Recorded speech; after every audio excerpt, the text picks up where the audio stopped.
Have you ever just stared at a $100 bill and thought, what is the real potential here?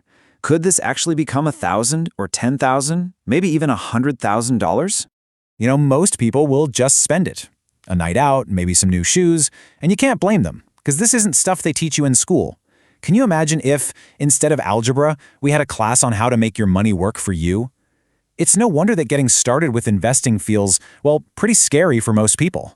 But here's the thing, investing my money is exactly how I became a multimillionaire. And you want to know what I started with? Yep, $100. Look, I'm not going to tell you getting rich is easy, but by taking calculated risks, you absolutely can grow your wealth over time.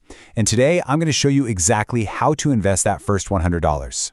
And we're going to do it using my Risk-O-Meter. We'll start at level 1, this super safe stuff, and crank it all the way up to level 10, the real danger zone. As that risk goes up, so does the potential reward. And because I like to put my money where my mouth is, I'm actually going to invest $100 into each of these options so you can see exactly how it works.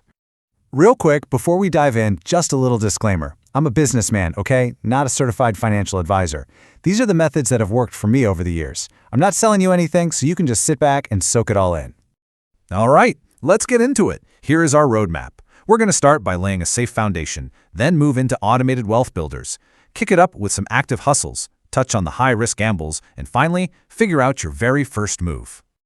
First up, let's build that safe foundation. These are the first crucial steps to protect your cash and create a solid base to build on.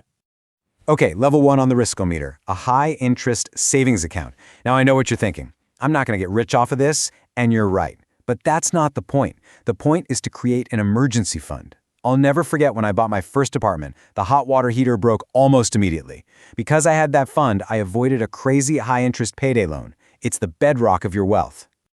Next, let's talk about gold, which I'm putting at a risk level of 2. So why gold? Well, get this. Since 1913, the US dollar has lost 95% of its purchasing power. That means you're left with just 5 cents on the dollar in terms of what it can actually buy. If you want to stop your hard-earned money from just evaporating, gold is one way to do it.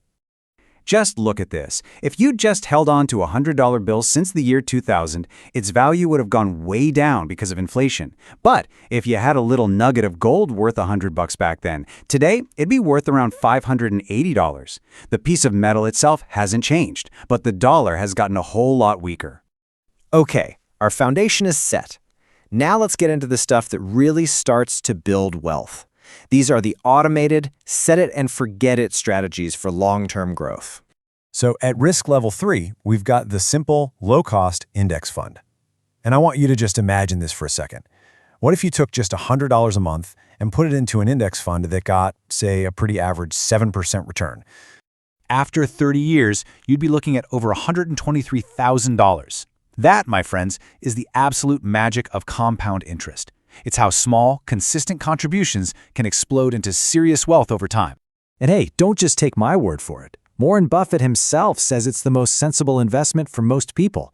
He actually bet $1 million that a simple S&P 500 index fund could beat a team of professional hedge fund managers over 10 years, and he won, easily. Why? Because they have super low fees and instantly diversify your money across the biggest companies. Also hanging out at risk level 3 are REITs. That stands for Real Estate Investment Trusts. Basically, it's a way for you to invest in huge properties like shopping malls or apartment buildings without, having to buy the whole building. The best part? By law, they have to pay out 90% of their profits to you as dividends. And some have even beaten the S&P 500 over the years. All right, let's shift gears. Now we're moving into active investing and hustling. This is where you got to roll up your sleeves a bit. It takes more skill and effort, but the potential for quicker profits definitely goes up. At a risk level of 4, we've got flipping items. This is where what you know is your secret weapon. I actually found a model engine once on Facebook Marketplace for about $100. I knew it was underpriced, so I snatched it up and resold it on a collector's website for a nice little profit. Your knowledge is your edge here. So, this quote pretty much perfectly sets up our next level, picking individual stocks, which I'm rating a 6.5. You can do all the research on earth, but sometimes it's just pure luck. There was a famous experiment where they found that monkeys literally throwing darts at stock pages did better than the pros. It's a tough game. And now, we've climbed to the top of the risk-o-meter. We're in the land of high-risk gambles. This is pure speculation, folks. We're talking about long shots with explosive potential, but also a really, really high chance of losing it all. Coming in hot at a 9 out of 10 is cryptocurrency. The volatility is just insane. If you'd put $100 into Bitcoin back in 2015, you would have seen a 5,000% return.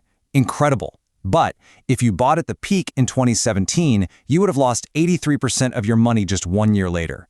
My rule is simple. Only put in what you are 100% willing to lose.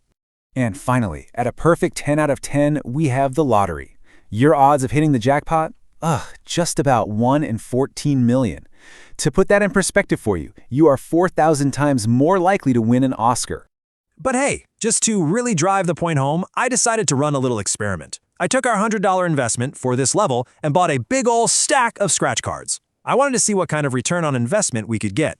And the grand total after scratching off every single one, $50. That's a negative 50% return. It's just sad to think about how many people do this regularly when they could be putting that same money into literally any of the other options we talked about and actually see it grow. So, there you have it. I really hope this has pulled back the curtain on investing and showed you that anyone, and I mean anyone, can get started even with just $100. From the safest possible step to the riskiest gamble, there's a level that's right for you. Honestly, the most important thing you can take away from this is just to start. It doesn't have to be perfect, you just have to begin. So now that you've seen everything on the risk-o-meter, the only question left is, where are you going to start your journey?